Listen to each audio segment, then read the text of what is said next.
I want to welcome everybody to the Daily Cheat Sheet. Remind everybody, download the show, subscribe, follow us everywhere on YouTube, Rumble, Apple Podcasts, or wherever you can get your podcasts like Spotify. We are an equal opportunity downloader. So please do that. It's very helpful for us. And that is all we will ever ask of you. So we are here with the dude, Golan. You both look fantastic. Golan, I'm not sure what you're wearing. He became a monk. It's cold in here. Really? The weather changed that quickly? Not only did the weather change that quickly, I'm up at my nature house, but usually I remember on the drive up to I have a digital thing that turns on the thermostat when I'm on the way from my phone. Totally forgot to do it, so we walked in. The place is an icebox, and I sat down about 5 minutes later. So here we go. Well, 2 weeks ago you were doing the show with only a shirt on, and now by you're the doing pool. it. Now you do it like you're looking like you're Cobra from G.I. Joe. So That's the nicest thing you've ever said to me. Continue. moving on, I just want to get to something I think that is very important. I was talking to somebody about this, Golan, and I'm trying to go back about 30 to 40 years of thinking of when a secret was able to be a secret that wasn't revealed. And because there's this constant stream of thinking, we found out about COVID really quickly. Yesterday, we're finding out about a lot of things really quickly. And one of them being that there were 274 agents, FBI agents at the Capitol. And it really goes to show you if there are more than 3 people involved with something, it's nearly impossible that it won't end up out there. And this is a shocking thing when you think about it, just so people understand. There aren't more than 18,000 FBI field agents, okay? Special agents, that's what they're all called. 274 Golan that we know of that were there. That is insane. Yeah, and of course, what you didn't say is you're talking about January 6th. You're talking about at the Capitol. Well, you didn't mention it, and I know that it seems like a foregone conclusion. No, you're right. You're 100% right. Yeah, these days there are so many things happening. It feels like I as a writer, I keep saying that if this was a season of television, I would tell all my writers, take it down a notch. Nobody would believe this many things would happen in one season. Also, make sure you watch the recap.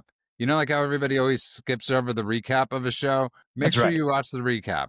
Yeah, we really, really need that. So in this particular case, you're talking about the 274 agents that were at the Capitol on January 6th. This is revealing the FBI's role as a political instrument. There's really no other way to put it. The FBI, in theory, while they are out there taking care of criminals and things like that, they are meant to be a neutral protector. And they are not meant to be going out there and causing things that other people will get caught up in, because that is known as entrapment. And in this particular case, that is exactly what that was. By the way, I'm going to talk to your larger point about leaks in general. It feels like since, I guess it's before the Supreme Court decision, the Dobbs leak I'm talking about, but it feels like every time anything is happening, it is being leaked.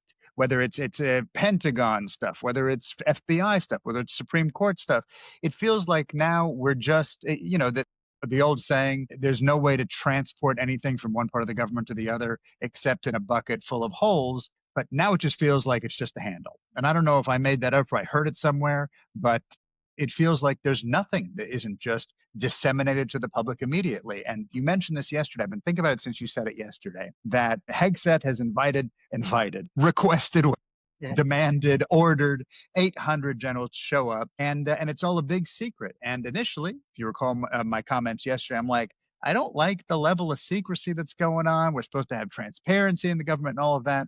Until you said what you said yesterday, which is, if he had told everybody what was going on, 5 minutes later, it would have been anonymous sources in the press. This is just the way it is now. And I actually think it's incredibly dangerous, because when every secret is revealed, power leaks from the center, then the whistleblowers and the hacks and the people who are betraying their country, they become the real rulers, and we can't have that. So, Mend, I just want to remind people, when this all first started with the FBI, this was many people in the conservative or MAGA movement were saying this, and we were going on like there were 6 of them there, maybe there were 10 of them there.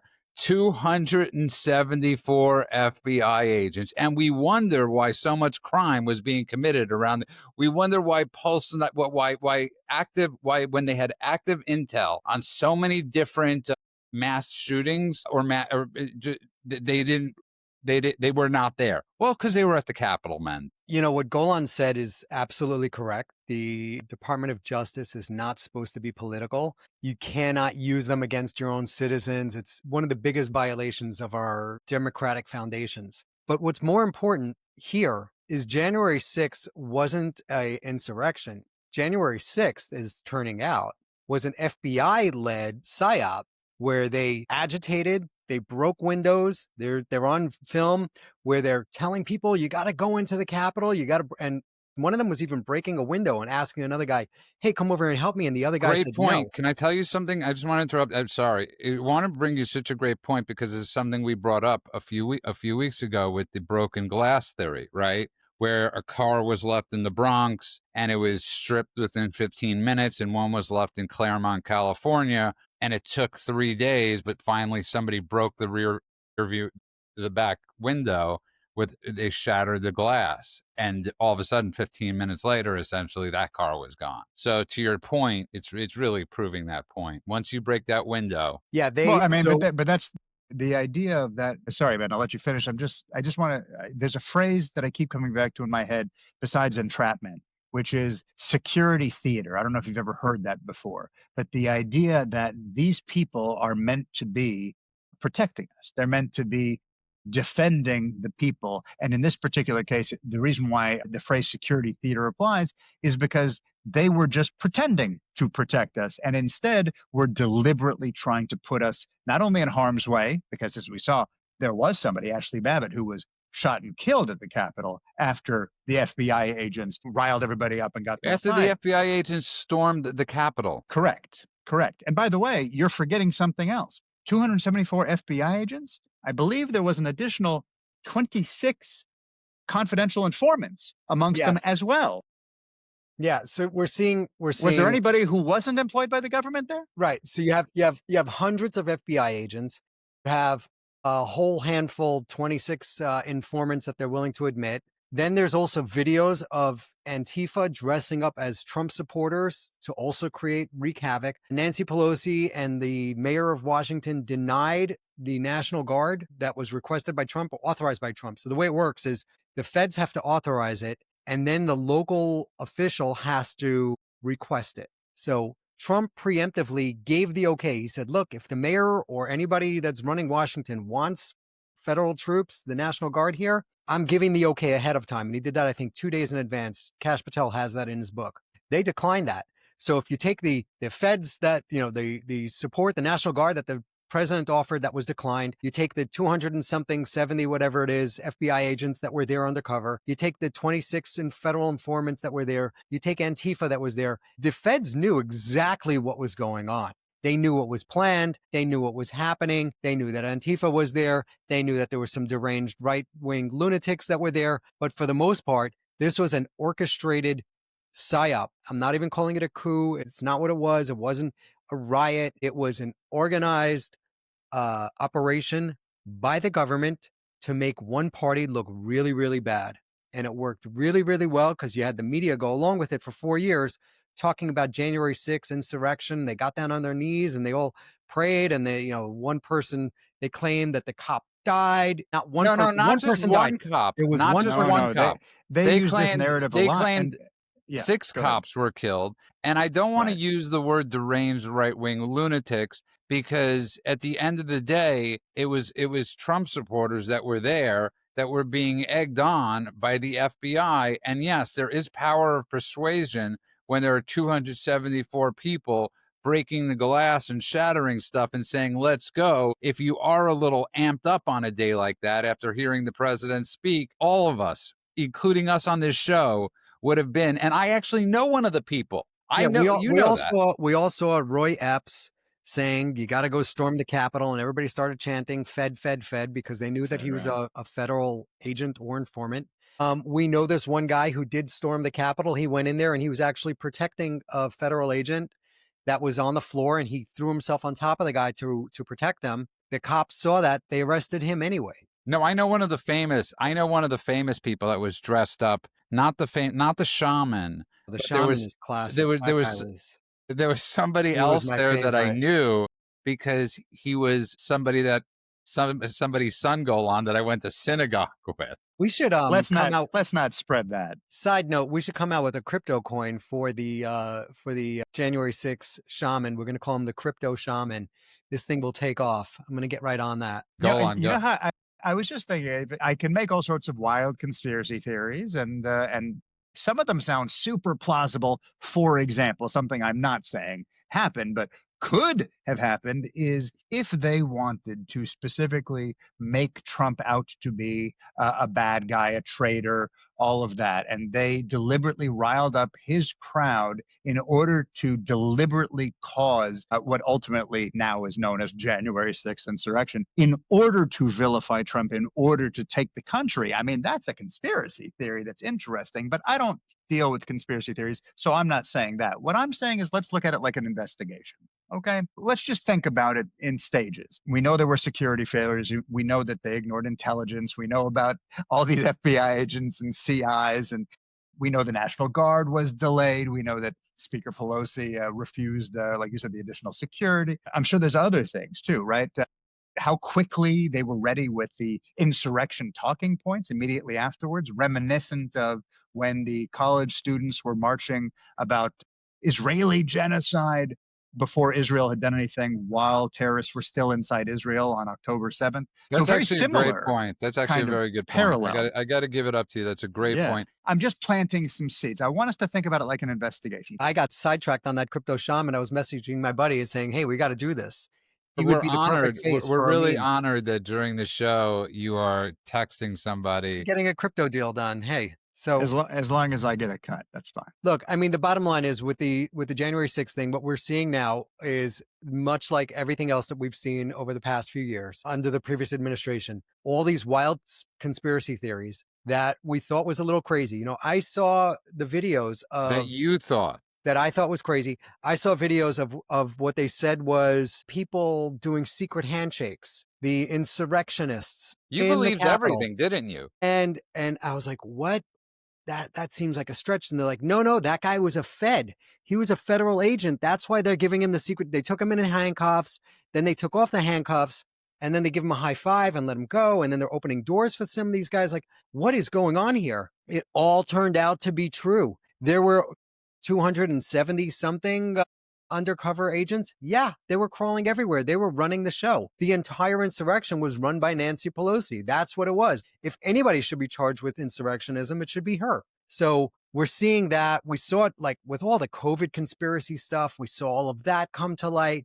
Let's stop saying conspiracy. The conspiracy was on their part. They turned out to be true.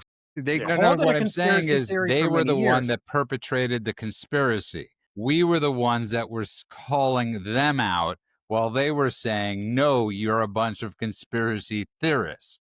Right. And remember, it's a CIA made up word, conspiracy theory. Now, I just think it's very important. But there was a lot that you were witnessing while you were living in Canada that you seem to have bought hook, line, and sinker because of the news sources you were getting it from and for people you were around. Well, what you saw a lot, and you see it here too, is that every time something comes out with the news, especially when it deals with Trump, is they take the most unkind, uncharitable take and they run with it. Trump is saying that Tylenol causes autism. Now you're seeing women take so much Tylenol, they're winding up on the ICU with kidney failure. So, I mean, every single take, they just go to the worst possible explanation and then they run with it on nightly news.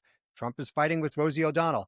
So a lot of that stuff I didn't really care for. I didn't care for him arguing with Rosie O'Donnell at 3:00 in the morning. It's like, who cares about that stuff? But also what it does, what these things do, and I've said this a lot, is they're going to try to find the most unkind, uncharitable take of everything you say anyway. Why give them the extra ammunition? And I say this all the time. I'm not absolving these liars and cheaters that are going to take the worst take. They're despicable people, the Brian Stelters of the world and all of that. But as someone who supports this administration, I would say be a little bit smarter with what you put out. Be a little bit more measured. because why give them all of these freebies? Why line up all of these shots where they could just knock it out the park every single time? I see some of these deranged lunatics on social media, people that I know, and I'm calling them deranged lunatics because they really view this entire administration as the closest thing to Hitler and the Gestapo, and they are out of their minds. And this So is why I'll disagree with you on this. And this is my counter to what he just said, Golan. In the first administration, he's 100% correct. There was a lot of fighting, there was a lot of firing, there was leaks. It was a mess. And remember, it was Trump's first term in office. Who the hell do you hire? So much was going on. Then you had automatic impeachment. He had Jeff Sessions or was fired or whatever the heck was happening. Tillerson was gone after a certain amount of time. The chief of staff was gone in a certain amount of time. It was very chaotic.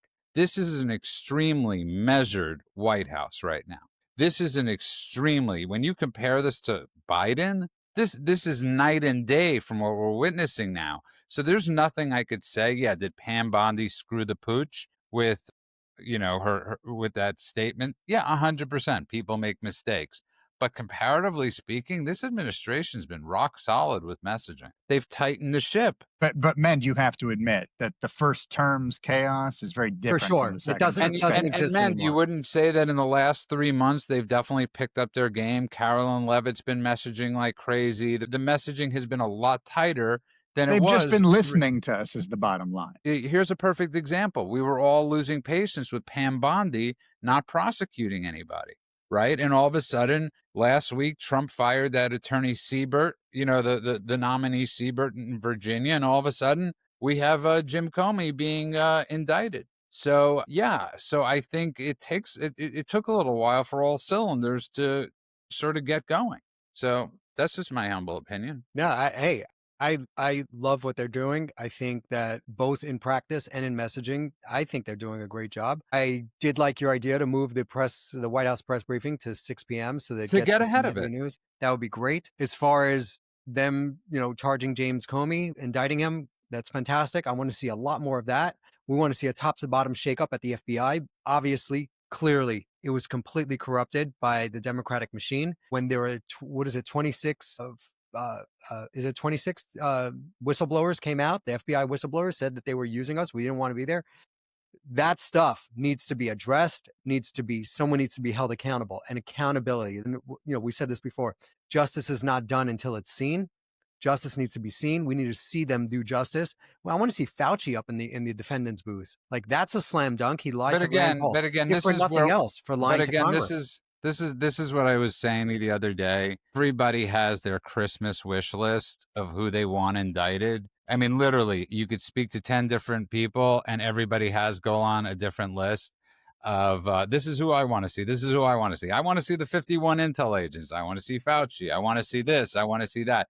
Yes, it's going to take time, but go on to the bigger point that I was raising before the show is the biggest issue is I was reading Fox News and they were saying the name of the judge, and originally he was a prosecutor. So that actually works out in Pam Bondi and the DOJ's favor that he was and I'm just sitting there thinking to myself, when did it happen? When did we become that we're focused on who the judge is, who appointed that judge? This is not America. You Isn't should this not have interesting, to. by the way? You bring up something unbelievably important because once upon a time, a lot of this happened and people weren't even aware it was happening, right? The internet obviously changed a lot of this. Social media changed a lot of this, but the weaponization of the judicial system changed a lot of this. So we've talked a lot about how many of Trump's the things that he was trying to do were just squashed time and again by, in some cases, these penny ante judges that eventually it had to get up to the Supreme Court in order to be reconsidered and changed. But they were shutting down nationwide and federal laws at the local levels. And so suddenly everyone was like, all right, so we understand the concept of an activist judge, or what you talked about, this is now months ago, when you were talking about judge shopping, right? When they're deliberately trying to find the judge that's going to be most favorable to their side. and they are real good at it. It's essentially, basically making sure you know what the outcome of the case is going to be before it starts Let because me of who is on rephrase the that, by the bench. way. Let me Yeah. rephrase it. It's better to say court shopping than judge Mm. shopping. And the reason I say that is because I'm sure this judge, right, as they're court shopping and going to Virginia, probably wasn't the one that Comey wanted as his judge. So they had to court shop. That this is the court. Just like in Florida, you're praying they were praying that Eileen Cannon was the one that was handling the Jack Smith case. So you're court shopping. You're not as much judge shopping because it's the judge doesn't necessarily get to choose what case they have. Right. That's fair. Look, in this particular case, which is U.S. District Judge Michael Nachmanoff, right? Nachmanoff, something like that. Nachmanoff. He's a Biden appointee. So no, that doesn't necessarily. We've seen Trump appointees that Yeah, the guy that weren't got fired MAGA. last week. Exactly. And we've seen Biden appointees that go there. So it's not always a one-to-one, but there is and we keep hearing how often they're like, despite him being a Biden appointee, he has a duty to be formally neutral as a federal judge. We keep hearing all of that kind of stuff. But in the end, if the guy has a political bent or a political tilt, and he's going to use that in making his decision, then there's an issue. And that's why they do this court shopping thing you're talking about, because they know if they can find the right political angle to come at it with, it's a foregone conclusion what the judge is going to decide to do. So here they went to, as we talked about yesterday, Virginia. Why? Probably going to work in their favor. This particular guy seems like he might not have been the exact guy they were hoping for. I'm really curious to see where it goes. It's unfortunate that we're at that point where the justice is not blind, and they have these games that they play where they go to certain places. I mean, we're seeing magistrate judges that never went to law school, have no law experience, and they're actually appointed judges. And that's the one who let out that 14 times offender who killed that Ukrainian girl. So there's a serious problem with our country when it comes to the justice system. There's definitely a two-tiered justice system driven by the DEI, Black Lives Matter, where they're like, oh, there's just too many black people in jail, therefore we just need to empty out the jails, not taking into account the consequences that it would happen when you let all these violent criminals out of jail. Now, just to be clear, I don't think that people that are in jail for minor pot offenses should be in jail. I mean, it doesn't make any sense. But to lump them in with the violent rapists and murderers and say, oh, they should all be let out at once, I mean, that's just idiotic. And we're seeing the results of that. What's even more scary is that the Democrats and the people that vote Democrat don't realize the folly of their decisions. They don't realize what they've caused. They're not taking accountability or ownership for it. They're doubling down on that. And you would hope that in a society, when one party gains control, makes some decisions that then go sideways, you would think that they would have a better take on like the second time around. But they're not. They're just doubling down on this insanity. Well, this is something they always do, is doubling down on the insanity. And once again, I really think and weaponization. We Yeah. cannot say that word enough, because court shopping is turning the judiciary into a political weapon, just like we were just talking about the FBI doing it on January 6th. Listen, we were discussing this with Ben on The World According to Ben Stein last night. They've been doing this since Nixon. And the right just doesn't know how to fight back. This is something the right doesn't do. And even in Trump's term, it was a massive mistake not going after Hillary Clinton. So this is not retribution. What they did to Trump was retribution. What he's doing in kind is actually going against people that broke the law. And I think this is really an important distinction for people to understand. Even when you look at Clinton, he broke the law. He lied under oath. Well, that's why in this case we keep on saying nobody's above the law, because literally they broke the law. Right. They broke the law. And what he's doing, there is not going to be a pendulum swinging back, because this is not a pendulum. They swung the pendulum. This is not the pendulum swinging back. This is called justice, and nobody's above the law. So I love it that Pab Bondi actually said those words. Listen, I agree with you 100%. Telling you, they're taking all of our advice. You know what? It's a compliment. I love it. I'm proud of it. It's a badge of honor. Yeah. And but here's the thing I want to say again is this. I don't, I don't care. This is where we differ on certain things. I don't mind anything for the most part what Trump says, because for everything you don't like, you get him riffing on things that just make you either crack up or just so excited that he's talking to foreign leaders like the way he's talking to them. So it's like when you have a person like Trump or a person like Musk, you get the good, the bad, the ugly. But when the good is great, when the good is good and the great is great, it far supersedes anything else. And so I don't mind that stuff. And he has not been doing it. And to his credit, he hasn't been doing it. So he didn't go after Elon Musk. So he was able to sit next to him the other day. Who knows what came of that? So let's give credit where credit's due. I want to move on, though. So I want to get to this very interesting story that's coming up is Estonia, Lithuania, and Romania urge continued U.S. troop presence because of Putin.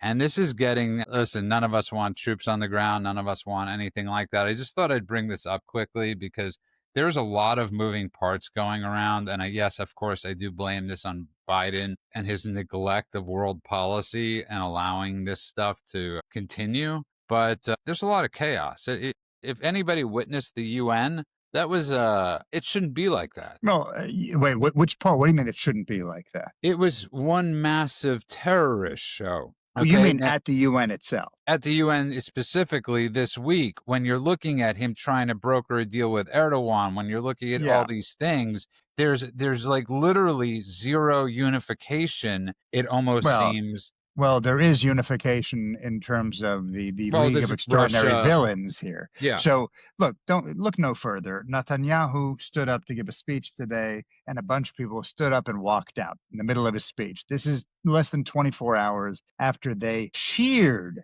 I mean, clapped and cheered Mahmoud Abbas, literally a Holocaust denier who is in his 13th year of a 4-year term. And pays murderers and terrorists and for their trouble, and pay for slay program and everything in between, and they're cheering him on. I mean, at a certain point I don't even get excited anymore, because it's like, if you can't see what's happening, then I'm not going to convince you otherwise. I just got to let certain people just burn in the atmosphere, and the normals are going to be normal, but anyone who watches the UN or watches what's going on in the news, where these people, and I'm not just talking about in Gaza, I'm talking about across the board. I'm talking about all the the Russias, everyone, the Chinas, the Russias, the North Koreas, etc. They all speak like Bond villains, and then suddenly there's factions within our society that are cheering for the other side. What can I even say about that? But you're right. You're right. The UN is a joke. It's not a joke. It's too dangerous to be a joke. The UN is let's use men's word, a psyop. How many times do we have to go through this joke of a process where then we just go, well, obviously we're not doing that because you're all terrorists. Veto, well, that cost us $13 billion. I think as we keep repeating, but it's worth repeating. We got to burn this whole thing to the ground, salt the earth so that nothing ever grows there again, and then let Trump build the Trump Tower. I'm done. Yeah, and I was talking with Ben about this last night. Like, who are our actual allies right now? I mean, I know there are a lot of people that don't want to say Javier Israel. Milei, Israel. No, but I'm saying people with actual power, and obviously one of them we were talking about is Japan. Yeah. Right. And one of the few countries that has not allowed the radicalization of Islam into their country. So we're in a very small window of people that we could actually count on as being our allies. And this is a very tumultuous time. The interesting thing is, you ask about, because you separated in two categories, and two categories are important. You said, who is our ally first? Full stop. Second, who's our ally that actually has real power on the world stage? Well, and then who is our ally that isn't selling themselves and us out to the highest bidder? So you could say, like, the UK has traditionally been our closest ally, right? Through the Five Eyes network, through nuclear weapons technology, Blue Water Navy, all of this stuff. Except we just watched the UK sell out its own people, sell out America, sell out the West, sell out Israel. So I don't know what if they fall into the category you're talking about. Same thing with France, right? They're always been considered an ally, but they have serious military capabilities. They have a nuclear arsenal. They're one of the permanent UN Security Council seats, like we are. And no, again, we just watch them sell everybody out and do it in spectacular fashion. Macron has basically flushed the entire place down the toilet. I don't think they count. We're going to put Israel aside, right, in this particular thing. So South Korea, I think they count because of the standing military, the advanced tech that they have, the base that we have there. They're the front line against North Korea and China. So I guess kind of, are they powerful enough to fall into the category? I think we're down to Israel now and Japan. And I don't know if anybody else really falls into the category of the big guns anymore. Do you? No, no, I don't. And that's why I'm bringing up this extremely important point that people need to listen to and people need to hear is that when you look at the damage that was inflicted within a 4-year period of the breakdown of the world, this was done 100% purposely, just like allowing 21 million illegals into our country was done 100% for nefarious reasons. And when I look at the job that Trump has to do, I don't envy it. I don't envy it. And it is when you got to deal with Erdogan, right, who's obviously part of the Muslim Brotherhood, who's affiliated with Syria, and he's affiliated. And Trump came out today and said Erdogan could end the war in Russia, and he refuses to do so. So this is like it's like this chessboard of horror. It's I hadn't thought of it till you asked the question, and now I got to tell you, this is a real frightening concept because you could look at again Australia falling apart, Germany falling apart. Like who genuinely is left? This is a scary thing to think about because Russia and Iran and North Korea and China, they seem to be getting tighter and tighter. And they keep bringing other people over. The deal that Saudi Arabia just made with Pakistan, the fact that India just went over and hung out with Putin and Kim Jong-un in what looked like I thought was AI because these guys don't hang out with each other. And they were all in the back of a limo doing blow off a hooker's ass or something. So I'm genuinely, thank you for scaring the shit out of me, Judah. Well, that's what Ben says to me quite often. And I think the even bigger interesting point is both of those places are not part of NATO. Hmm. And that's not to even scare you into the weekend more, but I'm happy look, I think the two most important things are who are our allies and the fact that you have to figure out right now that we're figuring out right now, or not figuring out, but this judge thing, that this is where we're at in our time, in our history, where you look at the docket and you're like, it's always been like that. Well, obviously, lawyers know certain judges, but not at this political level. I mean, and somebody could correct me if I'm wrong, but this is a fairly 20-year, 25-year type thing, maybe, but it's very scary 25 year, times. 25 year. What do you mean? Expand A on that. period of where you look at court judges, right? It's always been important that presidents put their federal judges in. I mean, there's no doubt about that. But I think there was a certain point, just like in the Senate, where you could vote in a Republican or a Democrat from the same state, and they cared about their state, they cared about their country, they had disagreements on many things. But at the end of the day, it was still two parties, and the goal was America. That is no longer the goal. Yeah, it's funny because when you said it's a 20 to 25 year thing, I now understand what you were talking about. But in my head, I was still stuck on who are our allies and how the Biden White House basically destroyed the world. And I was thinking about the Muslim Brotherhood 20 to 25 year plan of destroying the West. And we've talked about it a lot on the show. But when you look at, if you go back to the Biden White House, for instance, or even the Obama White House, letting CARE be part of the White House, CAIR, you're talking about, or Maher Bitar, if you remember Maher Bitar, the senior NSC official, literally intelligence official, who was one of the top, if not the top advisor to Biden when it came to international, especially Middle Eastern issues. And that's a guy who used to work with the Muslim Brotherhood affiliated Students for Justice in Palestine, ran one of their divisions at Georgetown, and absolutely is a guy who everyone should be concerned about. That was whispering in Biden's ear, and every time he did, Biden changed his policy on Israel and on Gaza. Like the idea that those people or some of the others that were in the White House were directing traffic to make this exact inevitability occur I don't doubt that that's the case. I just want to just get to another thing because it's really interesting. These recent polls are extremely encouraging when it comes to the border, when it comes to crime, and when it comes to the economy. And it really goes to show you what everybody was wrong about when they were saying the optics, especially with ICE and all these things. And that's why we're seeing so much hatred towards ICE right now. And all this rhetoric is because most Americans want what ICE is doing. It's only the left and their demonic people that are screaming outside ICE agencies today to shoot them all. I mean, this is insane, but it's only because it's working. This is also the way the left does it. Think about what's happening right now in New York City, right? The Zoran Mandani thing, where he's running for mayor. What did he do? He went on a podcast. I don't know if it was, maybe if it was Mehdi Hassan. I think probably because he's clearly a Qatari operative. Literally used to be Al Jazeera. All his money comes from Qatar. So I think we could just call him an operative. So he's being interviewed, and he starts talking about the Jews and how the Jews are not represented by anyone except for the synagogue he went to. Zoran Mamdani went to a synagogue. It's an anti-Zionist synagogue where the rabbi meets with the president of Iran. But that's the synagogue. And if you are a Jew in New York, then the people who purport to represent you, you should take them down. You should take them out. This is how they do everything. Is they basically they try to play this divide and conquer game where they vilify, and then act shocked when someone takes a shot at Charlie Kirk. This is the way they design the world. So what you're talking about with ICE agents is not surprising. It's what they do every time. The bottom line is with the ICE agents, you have guys like Gavin Newsom saying it's the Gestapo. People are just being disappeared off the streets as if this is like Nazi Germany and they're just rounding up, people, black and brown people, he says. Black and brown people are being rounded up. Who cares what he says? Who cares what Gavin freaking Newsom says?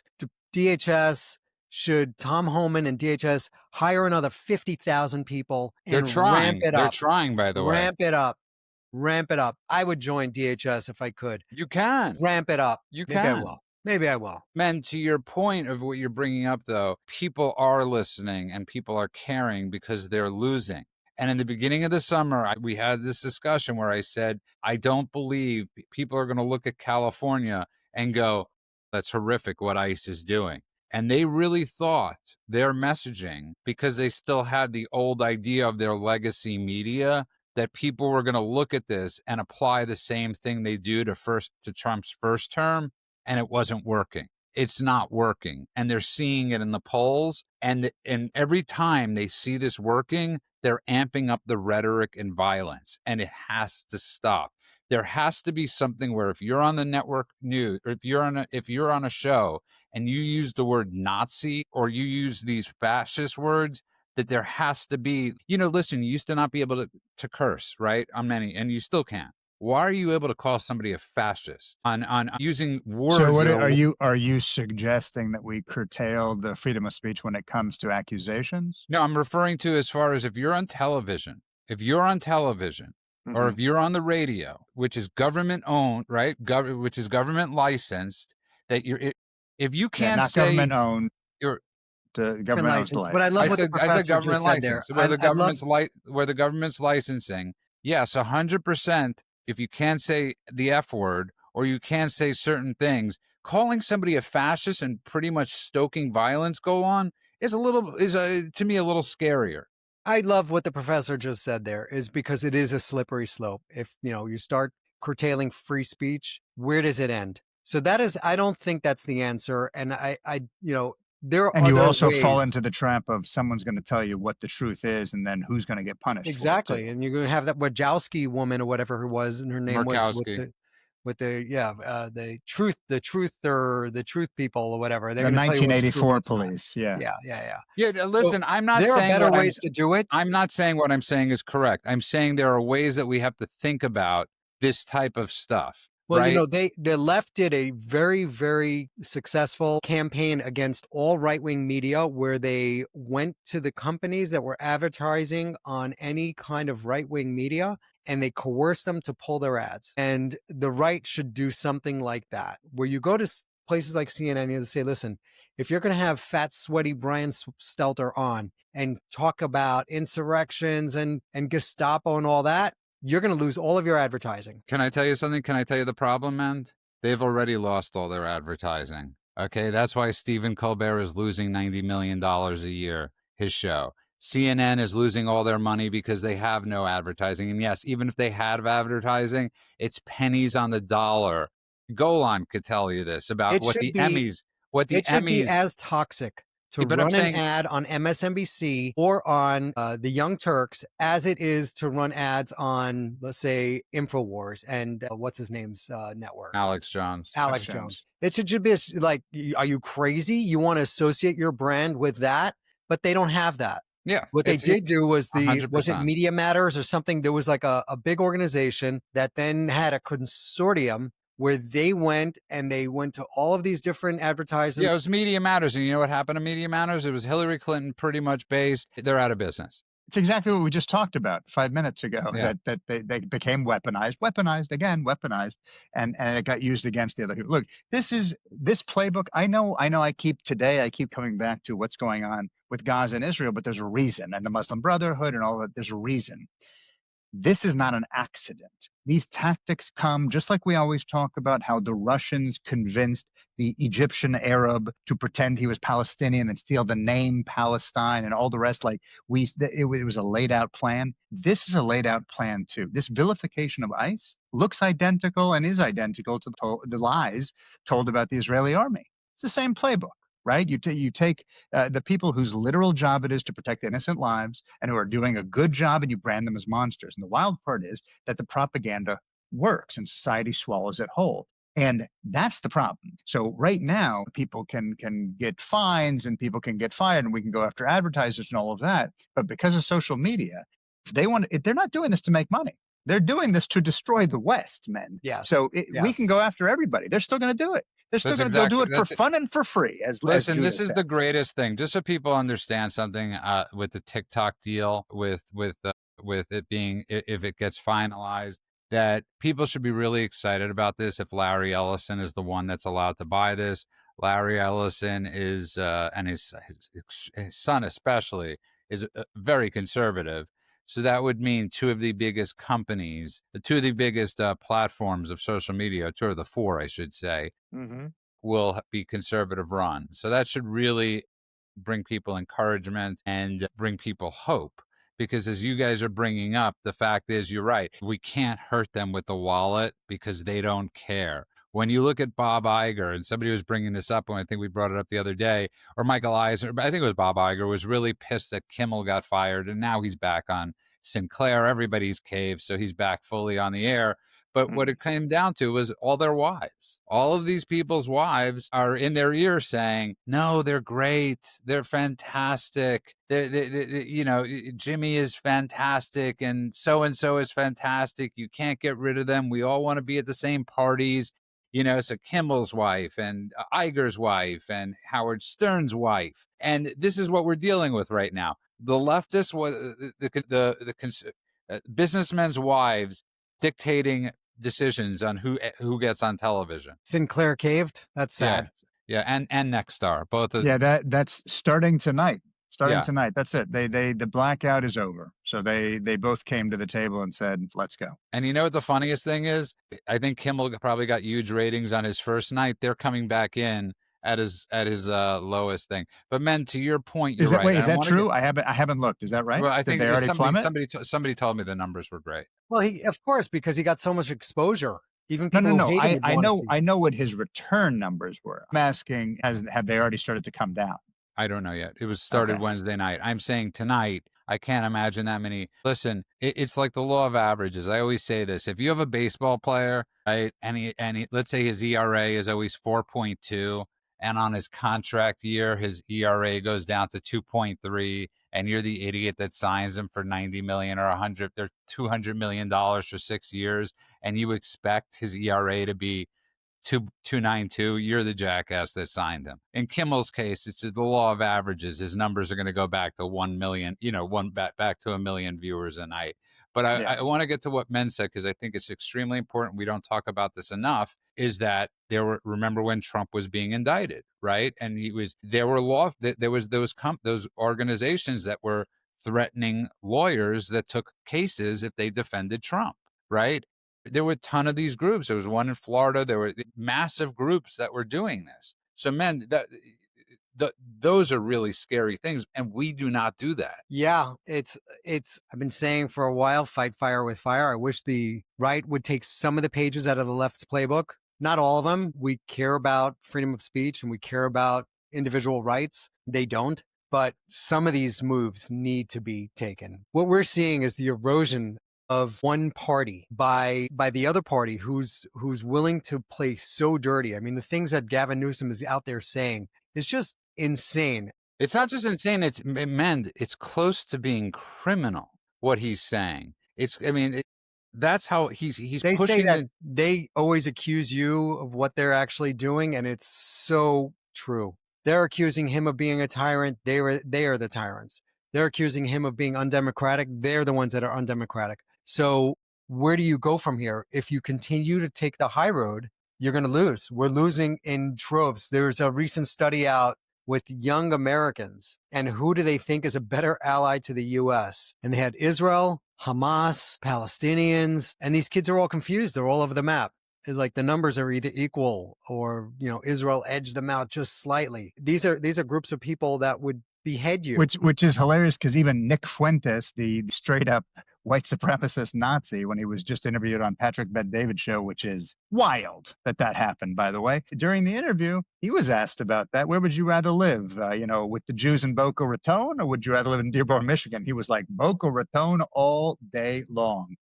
Who has a better society? The Jews. Who's contributed more? He was like, the Jews. Then he had to backtrack. Oh, no, I said too many. No, No. also they do other stuff that's not so great. Well, what he said was, who are you? And then he said, who are you more afraid of? Who's a bigger threat to America? And he said, the Jews. The Jews, right, exactly. And that one was an eye opener. It's like, why? And he goes, because they have so much power. By the way, there was an editorial today, and I want to wrap this up in a little bit, but there was an editorial today in the New York Post that was listing Trump's top 10 donors, because he's, the Jews are pulling his strings. Of his top 10 billionaire donors, one Jew, and that's Miriam Adelson. So one out of the top 10. So this is just like when they say APAC, APAC, APAC, and then we look and but Israel's not even for in the people, top it's 25. important for people that listen to the show. There are a lot of people that listen to the show that could come away and say, oh, I didn't know that. Let me use that in my bag when, people like men, they're fighting online against people and really taking people on. It's good to know these statistics, and it's good to know these things. We always assume, right? It's like my friend there are reports that George Soros they're about to investigate, or at least his companies, right? As far as his shell companies and all, everything he's done to cause chaos into this country. You could tell people about George Soros go on the left all day long. They don't believe you. You have to come at them with facts. You have to come at them with exactly how much money he's given. All of these things, the Tides Foundation, these shell groups. So people like men could go online, or people like David or El Turbo, who's ever on Truth, could listen to us and say, yeah, those are good points. I didn't know that. Yeah, well, look, you mentioned earlier, it's kind of interesting, the etymology of conspiracy theory. You kind of threw it out and then you didn't mention it again. You're like, it's a CIA invention. He's not kidding. He's not saying that hyperbolically. That is a real thing. Obviously, the word conspiracy and the word theory existed before, but really it was because of the JFK assassination. The CIA was trying to figure out, how do we counter the criticism of the Warren Report? And they said, you know what? Let's start calling it conspiracy theory because it sounds nutty. And that way we can discredit our critics. We can make them sound irrational or untrustworthy or nutty or crazy or whatever. They weaponized a term that actually had a meaning. And that's where we live now, is anything that sounds like it fits your narrative is a conspiracy theory that you're going to believe. And anything that sounds like it makes you question your narrative, automatically, it's a conspiracy theory. I'm going to hand wave it away. So it doesn't matter. It's a brilliant point. You just anymore? raised a really brilliant point, because what we're witnessing now, especially amongst the woke right, is the reverse, right? They're taking said conspiracy theories and throwing them and they're turning them around. And that's the game that's being played. So I'm happy you brought that up. And Mend, I know you're extremely happy that they are going after Soros. I think we all are, hopefully, that they go after Soros. And remember, he's banned in Hungary.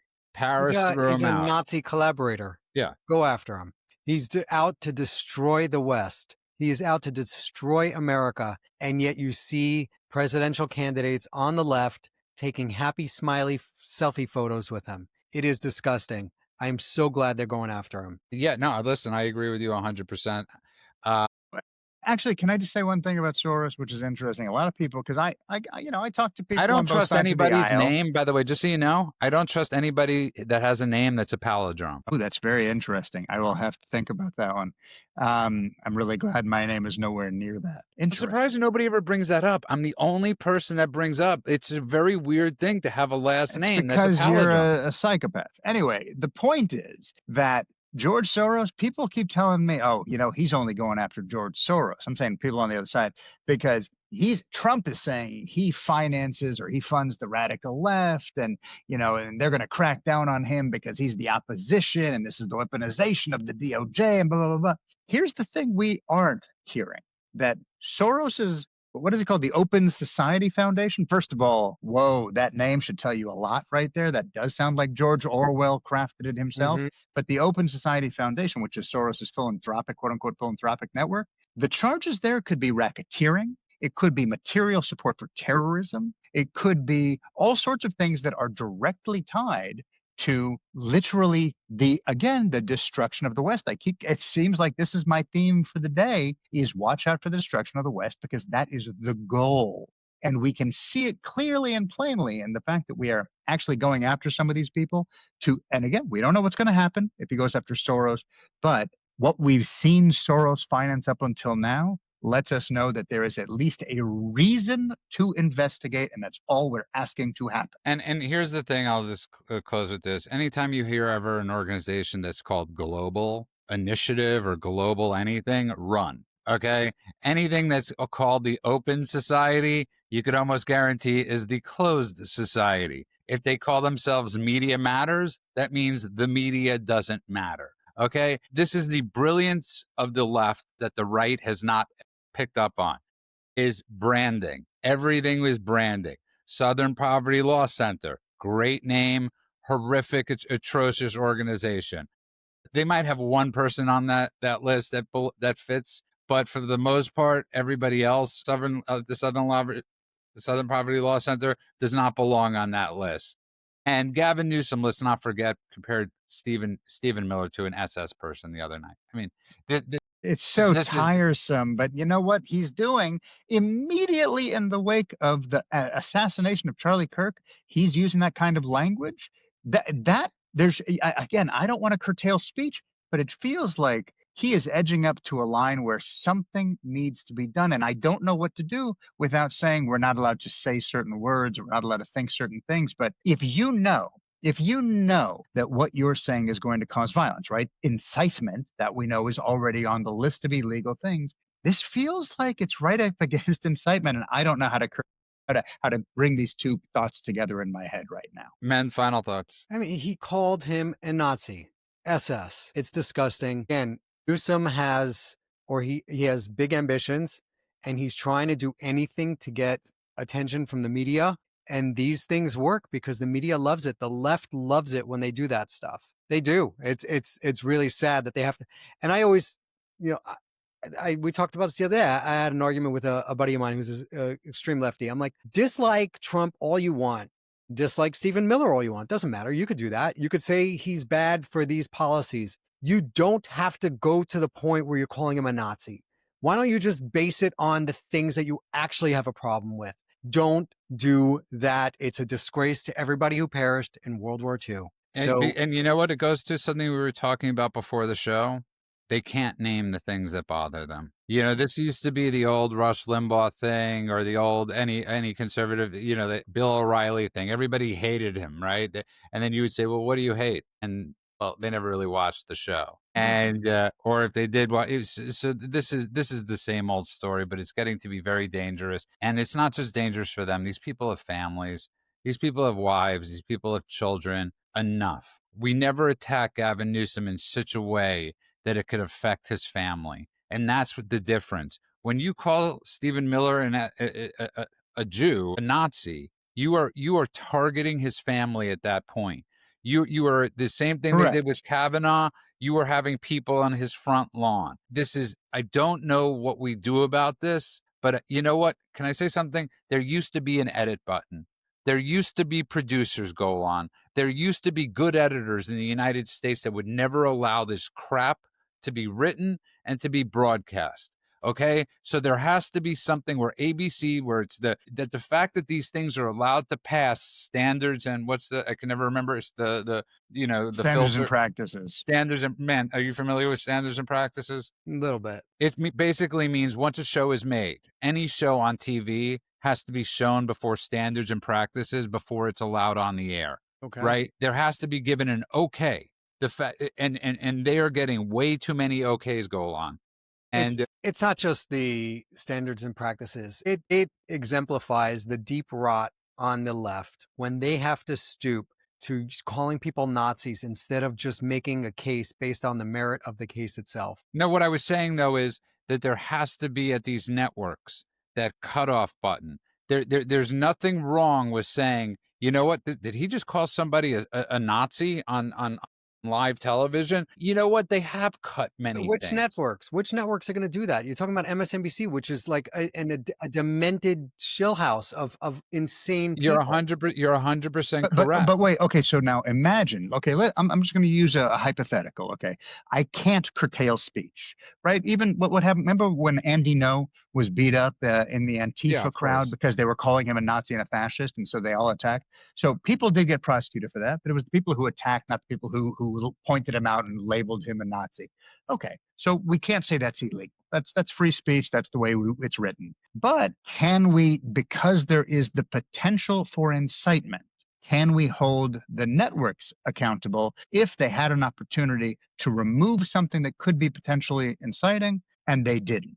And they chose to keep it in, and it did, in fact, incite violence. Again, I'm finding a loophole here, but I feel like we have to do something. I think because it's a this is great going to keep getting question. worse. I think we should percolate on that over the weekend because I do think it's a fantastic question. I want to thank you both. I want to thank Before everybody. we jump off, I want to give a shout out to Jillian Michaels, who walked off of Patrick Ben-David's Valuetainment TV show when Anna Kasparian and some other demented people on that show just turned it into a hate fest. And she said, I'm not having this. We're not doing this. Got up and walked out.